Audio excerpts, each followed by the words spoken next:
I think it was around 2017 when we got a letter in the post, remember? And it was addressed to Fran and Darren, the ship pushers down, which was horrible to get in the post. And then inside the envelope then was pamphlets about the Catholic Church, Pope Francis and Pope Benedict and all that, and prayers about the families and all this. And then about 6 months later, we got another letter then, wasn't it, didn't we? Yeah. It was addressed to, and that was horrible as well. And with inside there was just horrible stuff written in it about, you know, Mr. or Mrs. Lamont or whoever you are and all this kind of stuff. It was just very homophobic stuff. And then about 6 months after that, you got up one morning about 7:30, and our front window, our front door and the car was smashed. A few days before that, we had seen a video was up on YouTube, and the guy in it, he shot the video outside our house, didn't he? And he was "You're fucking faggots, and you'll never, if you want to behave like women, you're not women, and you'll never have babies," and all that kind of stuff. It was horrible, horrible stuff. But I think that we got great support from the community in Clondalkin. Like we got married just before that, and we're 21 years together now, so it's a long time. But you don't think that kind of crap is going to come on this day and age. But the community at Clondalkin was very, very supportive. Well, I remember I was out campaigning for the marriage equality just before that, and you didn't expect how far we'd come as a country. You really didn't think that homophobia was still going to exist.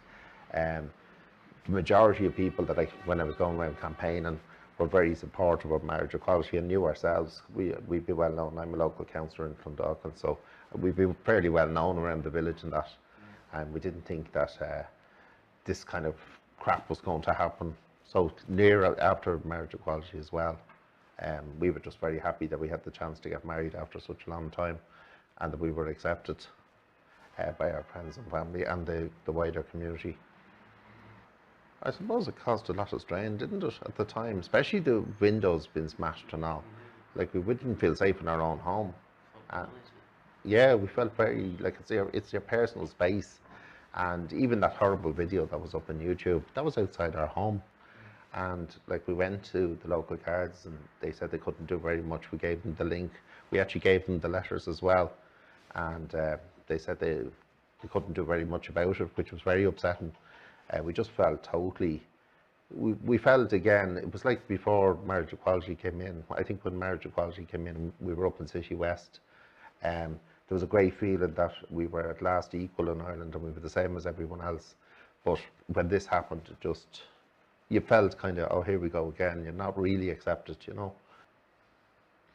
I suppose somebody's insecure in their own self, maybe. I don't know really why people do these things.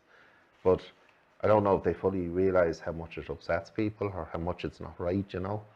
I don't know, it's just a vile, horrible thing to make anybody treat anybody lesser than they are, and to talk to anybody like they're lesser people, you know, if they're different just because of their sexuality or who they're born to be. It's horrible. I suppose any labels hurt, don't they? Any words, people just use words, and you know, you'd urge people to just think before they talk and think about what they're saying, because it does affect another human being. Like, it affected us in our home, like even going in and out of the house when that person could be around. You know, just you don't feel safe in our own home, we're there 15 years and we've always felt safe and very supported by the community. And I suppose the big response, the good response that we got back in terms of letters and emails and phone calls, and the Journal and Dublin Live and other medias covered the story, especially about the time the house was smashed up, and the support back was huge, wasn't it? It really was. I suppose that gave us great hope. Yeah, I mean, it was just last week we were putting up the election posters for the local elections, and this group of young lads came over. And they were talking about grand, actually, and then they ran off and said, what was it, you fucking faggots. something like that. You nearly become immune to that. I'd nearly forgotten about that because you just kind of ignore it as such. You know, it is hurtful though. It's not nice to hear. You've been so polite when they were talking to you, and then when they walked away, Yeah, queer bastard. queer bastards. Yeah, they were said a few things. I was horrible. Like it was just like one minute people can be so nice to you, but I don't know. I think a lot of it's around education as well. You know, getting people to think about before what they're saying. Sometimes they just repeat things they've heard, and they mightn't fully understand what it means or how upsetting it is for another human being. So I don't think it affected us emotionally all right.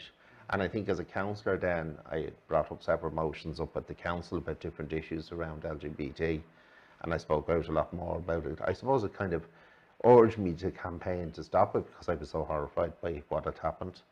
Um, like you said, you feel violated, you feel kind of so you kind of, I suppose we kind of used it to highlight some of the issues around that we need to tackle. Like I said, during the marriage equality, knocking around doors, educating the stories, that's what changed Ireland that day. Because I really believe that Ireland changed hugely that day. Um, and when the vote was in City West, there was a great sense of things have changed, but there's still a lot of work in schools. You know, you still hear you queer and all these kind of words and faggot and all this, and we just need to educate, I suppose,